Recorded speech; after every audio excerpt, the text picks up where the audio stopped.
The desert was endless, a sea of golden sand that burned under the twin suns. A lone human walked across the wasteland, his boots heavy, his throat dry, and his eyes tired from the light. He had been traveling for days with little rest, searching for anything, water, shelter, or maybe just hope. His name was Daniel, and he was not a soldier or a hero, just a man trying to survive on a world that did not welcome strangers. As the wind blew sharp against his face, Daniel saw something strange ahead. A dark shape lay half buried in the sand. At first, he thought it was just another broken machine or a fallen piece of wreckage, but as he came closer, he realized it was alive. It was a figure, tall and slim, her skin shimmering faintly blue under the sunlight.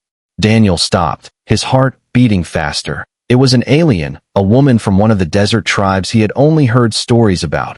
Her body was weak, her lips dry, and her eyes half closed as if she was on the edge of death. She had strange markings along her arms, glowing faintly like fireflies in the dark. Daniel hesitated. He knew the desert tribes were dangerous. Many travelers had vanished after crossing their lands. Some said the tribes hunted outsiders. Others whispered they worshipped strange beasts that walked with them. If this woman was from such a tribe, helping her could bring trouble. But then, he looked again. Her breathing was shallow, and her cracked lips trembled as she whispered something in her own tongue. Her voice was weak, but her eyes opened just enough to show fear, not of him, but of dying alone in the sand. Daniel knelt down. He carried only one small flask of water strapped to his belt. He had been saving it for himself. It was barely enough to last another day. He stared at the flask, then at the woman. He felt the weight of choice pressing on him. If he gave her water, he might die of thirst. If he refused, she would surely die. His hand shook as he unscrewed the flask. He lifted her head gently and pressed the flask to her lips. The alien gasped and drank slowly. The water slid down her throat, giving her strength. Her eyes widened as she looked at him, confused, as if she could not believe a human would help. "You will live," Daniel whispered, though he was not sure if she understood. Minutes passed, and the alien woman's breathing grew steady. She touched his hand lightly, her fingers long and delicate. She said something again, her words broken but filled with meaning. One word sounded almost clear: kindness. Daniel pulled back and sighed. He had done it. He had given away half of what kept him alive. Maybe it was foolish, maybe it was mercy, he did not know. But in that moment, he could not walk away. As the suns began to sink lower in the sky, Daniel built a small fire with the little fuel he had. The alien rested near it, watching him with curious eyes. She tried to speak, her voice soft, and though he could not understand, he felt she was warning him. Her tone carried weight, like danger was near. That night, Daniel could not sleep. The desert was silent, but he felt as if the sands were holding their breath. The woman kept glancing at the horizon, her glowing marks flickering brighter. She whispered something again, and one word he caught this time: tribe. Daniel frowned. He thought of the stories. The tribes were said to ride beasts as large as machines, tigers with glowing eyes that could tear a man apart in seconds. If she was truly from them, then helping her had just painted a mark on his back. Still, when he looked at her, weak but alive, Daniel felt no regret.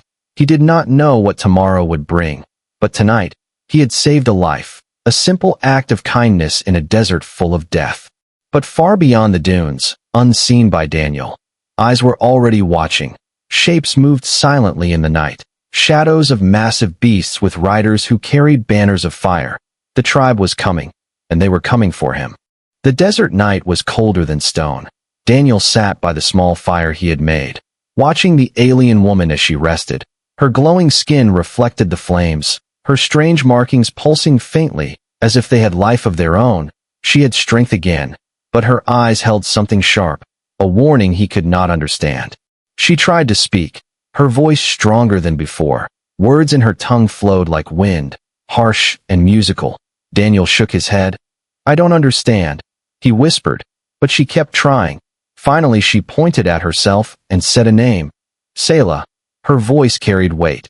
Daniel repeated slowly, "Selah," and the alien nodded. Then she touched her chest and pointed to the horizon. Her eyes darkened, her lips pressing tight, as if the very word she wanted to say was dangerous. She whispered again, tribe.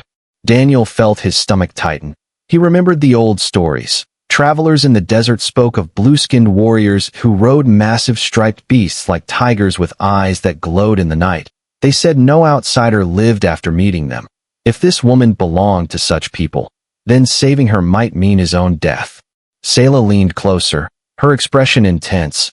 She touched his hand again and shook her head as if trying to warn him away. Kindness, she said, repeating the word she had learned earlier. Danger. Daniel stared at her, confused. Was she warning him that his kindness had brought danger, or that kindness itself was dangerous among her people? The fire crackled as the cold wind carried silence over the sands. Daniel looked at the water flask, now nearly empty. He felt the dry ache in his throat. The choice he had made weighed heavy, and yet when he saw Sayla alive, her breathing strong again, he could not regret it. Hours passed, and Daniel tried to rest, but strange sounds whispered across the dunes. At first he thought it was the wind, but then he saw Sayla sit up suddenly, her glowing markings shining brighter, her eyes widened, fixed on the horizon. Daniel followed her gaze. At first he saw nothing but sand, then, faint, a flicker of light. It grew larger, not one but many lights, moving slowly like fireflies drifting closer. The sound came next, low thunder that rolled through the night, a rumble that shook the ground beneath his boots. Sayla whispered something sharp, her voice filled with fear and awe. Daniel felt his chest tighten. He knew the stories well enough. They're coming, he muttered, though Sayla could not understand.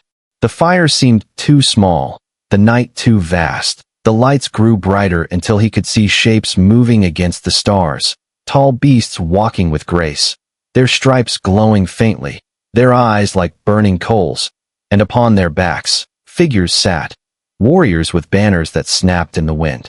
Sayla looked at Daniel, her face torn between relief and sorrow. She spoke quickly, her words sharp, urgent. Daniel shook his head. I don't understand. He repeated again, but she only pressed her hands together, as if begging him to run. But there was nowhere to go. The desert stretched endless in every direction, and those riders were already too close. Daniel stood, gripping the small knife he carried.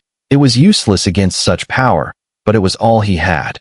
The sound of beasts grew louder, paws striking the sand like drums. Dozens of tigers, their muscles rippling, their fangs gleaming under the moonlight. Each rider held weapons of bone and steel, their armor marked with glowing symbols like Sayla's. The tribe had come. They surrounded the camp in silence, the circle tight. Their beasts growled deep, eyes locked on Daniel. He could feel their heat, their breath heavy. Sayla stood weakly and spoke to them, her voice desperate. She pointed to him, her words spilling fast. Daniel could not understand, but her tone was pleading. One rider dismounted, taller than the rest. His armor shone like fire, his eyes narrow and sharp. He looked at Daniel as if measuring his soul. Sayla fell to her knees before him, speaking quickly. The leader raised a hand, and silence fell. He turned his gaze back to Daniel, and though no words were spoken, the weight of judgment pressed heavy in the air. Daniel's heart pounded. He had given water, he had saved a life. But in this moment, surrounded by warriors and beasts, he wondered if mercy had brought him salvation, or his doom. The leader's hand lowered slowly, pointing at Daniel. A sound rose from the tribe, half growl, half chant. The beasts shifted, their glowing eyes fixed. Sayla shouted something louder, her voice cracking with desperation. The night had turned. Daniel knew, whatever choice he had made with kindness, it had already changed his destiny forever. The desert was silent again, yet the silence was heavy. The tribe of riders had circled Daniel like wolves, their glowing tigers breathing low growls. The fire he had built looked too small compared to the burning eyes around him. Daniel stood very still, his knife tight in his hand, though he knew it meant nothing against such power. The leader stepped closer, the sand crunching under his boots. His armor shimmered in the moonlight, carved with marks that glowed faint blue. His face was sharp, his eyes dark and piercing. He looked at Daniel not with anger, but with something colder, curiosity. Sayla knelt before the leader, her voice rising in her strange tongue. Her words tumbled fast, desperate. She pointed to Daniel again and again, her tone pleading. Daniel could not understand, but he felt the weight of her defense. She was fighting for him, even now. The leader raised his hand, and the tribe grew silent. He stepped closer to Daniel, towering above him. He spoke in his language, the words harsh. Daniel shook his head. I don't understand. He whispered, his voice sounded small against the desert wind. The leader tilted his head, then pointed at the water flask still strapped to Daniel's side. Selah spoke quickly, touching her lips, then Daniel's chest, then pointing to the stars. The leader's eyes narrowed. He reached out, grabbed the flask, and held it high. His voice boomed across the tribe. The warriors growled in unison, their beasts rumbling deep. Daniel felt the earth vibrate beneath him. He looked at Selah, her face tense. Her eyes met his, and though no words were shared, he understood. His act of kindness had been seen, judged, and carried through the tribe like fire. The leader returned the flask to him. Empty, Daniel stared, his throat dry, his stomach tight. The leader raised his voice again, speaking to the tribe. At once, the warriors dismounted, moving with discipline. They bowed slightly to him, not in submission, but in recognition. Daniel's chest tightened. He did not understand their language, but he understood this moment. They were acknowledging something. His kindness had given him a place among them. But then the leader made a sharp gesture. Two warriors stepped forward, their tigers growling low. They motioned for Daniel to follow. Selah touched his arm, whispering quickly, "Come," she said, the single word she had managed to form in his tongue. The circle opened, and Daniel was led through the line of beasts, their glowing eyes following him, their sharp teeth flashing in the moonlight. He walked with heavy steps, his mind racing. Where were they taking him? Why had they spared him? The tribe moved like a river across the desert. Dozens of glowing tigers, riders carrying banners that fluttered in the night wind. The sound of their march shook the sands. Daniel walked at the center, guarded but not chained. Selah walked close beside him, her eyes filled with something he could not read. Fear, hope, and duty all at once. Hours passed before they reached it. Rising from the dunes was a camp like none Daniel had ever seen. Hundreds of tents, glowing fires, beasts resting in groups, warriors sharpening weapons that gleamed under starlight. This was not just a tribe. It was an army. Daniel's heart pounded. His small act of mercy had brought him here, into the heart of something far larger than he had imagined. They stopped before a great tent, larger than the rest, guarded by armored warriors whose eyes never left him. The leader gestured, and Daniel was pushed forward. Inside, the air was heavy with incense. The walls were lined with fabrics marked with glowing symbols. At the center stood a raised platform, and upon it rested a staff crowned with a crystal that pulsed with light. The leader spoke again, his words echoing like thunder. Selah translated slowly, broken but clear enough. "You gave life," she said, pointing to herself. "You gave water, life." She looked at Daniel, then at the leader. "Now, life returns to you." Daniel frowned. "What do you mean?" he asked softly. Selah struggled with the words, "Tribe owes bride." Daniel froze. The words sank heavy. "Bride." He shook his head, confused. "What bride?" He whispered. Selah pointed as the tent flap opened. A figure stepped inside, taller than Selah, armored in silver with markings that glowed brighter. Her eyes burned like stars, and her beauty was striking even in alien form. She walked with grace, stopping before Daniel. The tribe bowed their heads. The leader's voice rang out again, strong, final. Selah's lips trembled as she translated. "This is gift, this is bond, kindness repaid with blood, with tribe, with bride." Daniel stood frozen, the firelight flickering across his face. He had given water to a dying alien, and now, before him, stood the weight of a choice that could change his destiny. Daniel stood frozen inside the glowing tent. The tall alien woman who had entered was unlike anyone he had ever seen. Her silver armor shone like liquid moonlight, and her markings burned brighter than Selah's. She carried herself with the grace of royalty, yet her eyes locked onto him with sharp focus. She was not afraid, not curious, but certain. The tribe bowed before her. Even the leader lowered his head. Daniel's throat tightened. He realized she was no simple warrior. She was someone of power, Selah whispered, her voice trembling. "Bride." The word struck him harder than the desert winds. A bride. They were offering him a bride, not as love, not as romance, but as a gift, a bond, a payment for the kindness he had shown Selah. Daniel shook his head. I don't understand, he whispered. Selah tried to explain with broken words. Tribe owes life, tribe repays, bride binds life to life. The leader spoke loudly, his voice echoing through the tent. The tribe outside responded with chants, rhythmic and strong. The bride stepped forward, her silver armor catching the firelight. She removed her helmet, revealing a face both alien and breathtaking. Her skin glowed faint blue, her eyes deep and shining. Her long dark hair shimmered as if woven from starlight.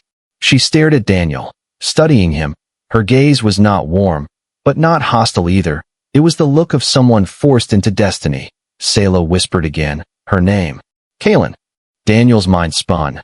This was madness. He was just a traveler, a human struggling to survive. And now he was being handed into the heart of an alien tribe, bound to them through something deeper than debt. His kindness had started a chain reaction he could not stop. But then the leader raised his staff and spoke again, his tone heavy. Final, Selah translated slowly. To have bond, you must prove. Daniel frowned. Prove, he repeated. Selah nodded. Test of loyalty, test of courage. Daniel's heart sank. He had no weapon beyond his small knife, no training beyond surviving in deserts. Yet the tribe's eyes burned with expectation. If he failed, he would not be honored. They would destroy him. That night, the camp roared with drums. Warriors circled fires, chanting. Their beasts growled in rhythm. Daniel was led to the center, where Kalen, the bride, stood tall beside the leader. She held a spear made of bone and crystal. She struck the ground once, the sound sharp, and the tribe fell silent. A gate was pulled open, and from the shadows emerged a creature unlike any Daniel had seen. It was larger than the tigers, its body covered in dark scales, its eyes glowed red, its mouth filled with fangs like knives. The beast roared, shaking the air. Warriors shouted with excitement. Selah gasped, her face pale with fear. Daniel felt his legs weaken. They expected him to face this monster, alone. He looked at Kalen, her expression calm. Her eyes said nothing. No pity, no comfort, only expectation. A spear was thrown at his feet. Daniel picked it up, his hands shaking. He had never used such a weapon before. The beast snarled, stepping closer, its breath hot. Its claws raked the sand as it prepared to strike. The tribe shouted in unison, demanding the test. Daniel gripped the spear tighter, his throat dry, his body trembling. But somewhere deep inside, he remembered why he was here. He had not chosen this path. It had begun with one choice: giving water to Selah, saving a life. That choice had carried him here. The beast lunged. Daniel rolled aside, the sand burning against his skin. He thrust the spear forward, striking its side. The weapon cut shallow. The beast roared louder. Its tail swung, knocking him off his feet. The crowd roared. Kalen's eyes narrowed. Selah screamed his name. Daniel forced himself up, blood running down his arm. He gritted his teeth, his body weak, but his spirit burning. He had faced death before, in deserts, in hunger, in silence. But he had always survived. He would survive this too. The beast charged again. Daniel waited. He did not run. He stood firm. At the last second, he dropped low and thrust the spear upward. The point pierced under the beast's jaw. The monster screamed, thrashing. Its body fell heavy, shaking the ground. Silence fell across the camp.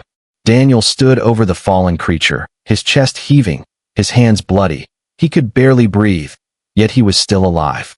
The leader raised his staff. The tribe erupted into thunderous chants. The warriors bowed their heads. The drums roared again. Kalen stepped forward, her eyes on him. This time, her gaze carried something new: respect. Selah rushed to him, her face bright with relief. You live, she whispered. Daniel dropped the spear, his body shaking. He had passed the first test, but deep in his heart, he knew this was only the beginning. For tomorrow would bring more trials, and behind every trial was a choice. Choices that would bind him forever to this tribe, to this bride, and to a destiny greater than he had ever imagined. The night after the beast had fallen, the camp of the tribe did not sleep. Drums echoed through the desert. Flames roared high. and chants carried into the endless sky. Daniel sat near the edge of the fire circle, his body bruised and aching, yet his spirit alive. He had survived the impossible, and for that, the tribe looked at him with new eyes. But survival was not enough. The leader of the tribe stepped forward, raising his staff once again. His deep voice rolled through the camp, and the warriors listened in silence. Selah translated in broken words. First trial passed. Next trial begins. Loyalty must be shown. Daniel frowned. Loyalty. He muttered. Selah nodded quickly. Yes, they test your heart, not only your courage. Kaylin, the silver-armored bride, stood beside the leader. Her gaze never left Daniel. Her expression was unreadable, yet her presence felt heavy. She was more than a gift, more than a bond. She was a key to the tribe's will. The leader gestured, and two warriors brought forth an object covered in cloth. When they removed the cover, Daniel's eyes widened. It was a cage, and inside was a small creature. It looked fragile, its fur pale, its eyes glowing faint green. Selah whispered, "Desert child." Daniel watched as the tribe grew restless. Murmuring, the leader pointed to the cage, then to Daniel. Selah struggled to explain. Test is choice, creature, enemy of tribe. They want you to end it. If you do, you prove loyalty. If you refuse, they doubt you. Daniel's stomach tightened. He stared at the small creature. It whimpered softly, pressing against the cage bars. It was alive, scared, and defenseless. His mind raced. He had given water to Selah because she had been dying. He had killed the beast because it had attacked him. But this was different. This was no battle. This was no mercy. This was a demand for blood. The tribe began chanting, their voices rising. Kaylin stepped forward and placed the spear in his hands. Her eyes sharp, her voice finally broke the silence, speaking his tongue with surprising clarity. Choose. Daniel froze, his chest tightened. The weight of the spear felt heavier than stone. The entire tribe was watching, Selah's face filled with fear, Kaylin's gaze unwavering, the leader's eyes hard as rock. This was not only a test of loyalty, it was a test of who he truly was. He raised the spear, his hand shaking. The creature whimpered again, curling against the bars. Daniel looked at it, then at Selah, then at Kaylin. In that moment, he realized something. The tribe wanted to see if he would kill without question. They wanted to see if he would obey. But true loyalty, he thought, was not blind obedience. True loyalty came from strength to stand for what was right. Daniel lowered the spear. His voice broke the chant, firm but steady. No, he said. The tribe fell silent at once. The leader's eyes narrowed. Kaylin's lips pressed tight. Selah gasped. Daniel raised the spear again. But instead of striking the creature, he thrust the spear into the sand beside the cage. The sound echoed like thunder. I will fight enemies, Daniel said, his words simple, his tone unshaken. But I will not kill the innocent. For a moment, the air was still. The warriors muttered, anger flickering. The tigers growled low. Kaylin stepped closer, her silver armor glinting. She studied him, her eyes unreadable. Then slowly, she raised her hand, stopping the tribe. Her voice rang out, sharp and commanding. She spoke to them in their language, the words fast, strong. The tribe hesitated, then lowered their heads. The leader stared at Daniel, his gaze like fire, but after a long pause, he nodded once. Selah let out a breath she had been holding, whispering, You live.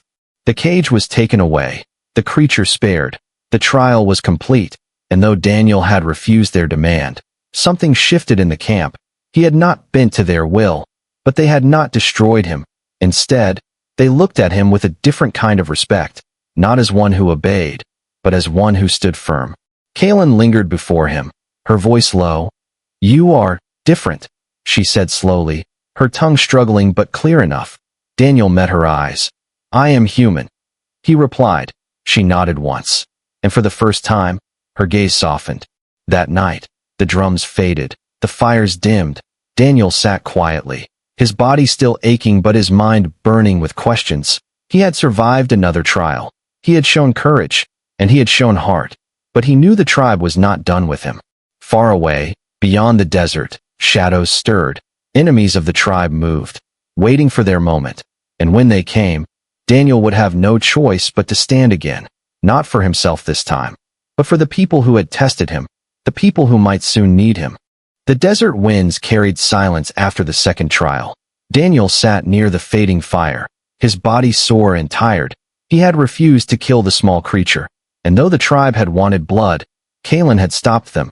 That choice had earned him something far more valuable than obedience. It had earned him respect. But as the camp grew still, Selah's eyes never rested. She kept glancing toward the dunes, her markings glowing brighter than before. Daniel noticed and asked quietly, "What is it?" She struggled with words, then whispered, "Danger, close." The night dragged on. The warriors slept, their beasts lying like shadows around the camp.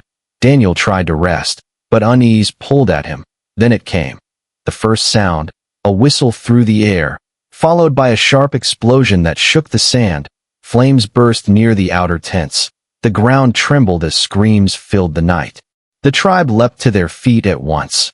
Warriors grabbing weapons, tigers roaring as they surged forward. Shadows poured from the dunes, figures cloaked in black, carrying blades that glowed crimson. Their eyes burned red. Their voices hissed as they charged. The camp erupted into chaos. Warriors clashed with invaders, blades clanging, beasts leaping into the fight. Daniel ducked as another explosion tore the ground.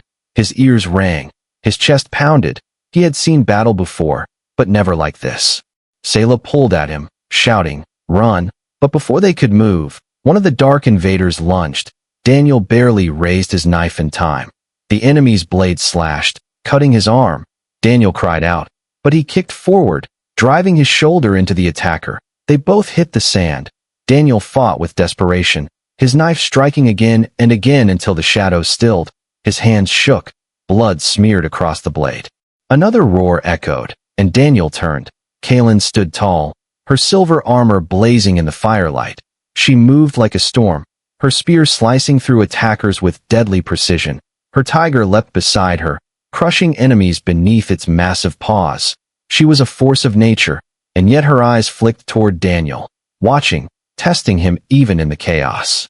The leader of the tribe raised his staff, shouting commands. Warriors regrouped, pushing back, but the invaders kept coming.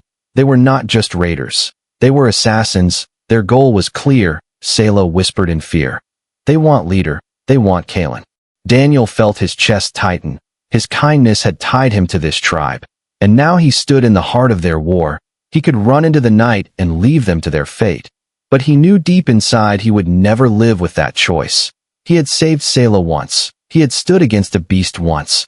This was the moment where his path became clear. He grabbed a fallen spear from the sand. His knife still in his belt, he rushed forward, joining the fight. His arms burned, his body weak, but he fought with everything he had. He blocked a strike, shoved an attacker back, and drove the spear through his chest. The warrior fell. Daniel gasped. He was not skilled like the tribe, but he was relentless. The tide of the battle shifted. The tribe began to push the invaders back. Kalen fought near Daniel now, their movements almost in rhythm. She blocked a blade that would have cut him down. He struck another that tried to stab her from behind. For the first time, they fought not as strangers, but as allies. Then a roar unlike any other shook the camp. A massive beast rose from the dunes, larger than any Daniel had seen. Its hide was armored, its jaws filled with fangs longer than his arm. The invaders rode it like a war machine, their voices screaming for blood. The tribe faltered, fear spreading. The leader called out, his staff glowing. The warriors rallied, but the beast charged, smashing through tents, sending bodies flying. Daniel froze for a moment, the sight overwhelming. Then he looked at Kalen, her spear raised, her eyes blazing, and he knew he could not step back. With a deep breath, Daniel ran, his legs carrying him faster than thought. He leapt onto the beast's side, clinging to its rough hide. The invaders shouted, trying to strike him down, but Daniel climbed higher, his knife in one hand, his spear dragging. The beast roared, twisting, but he held on. He reached its neck, his heart hammering. With a scream, he drove the spear deep into the glowing marks along its throat. The beast shrieked, its body thrashing wildly. Daniel nearly fell, but he drove the knife again and again. Finally, the creature collapsed, crashing into the sand with a quake that silenced the night.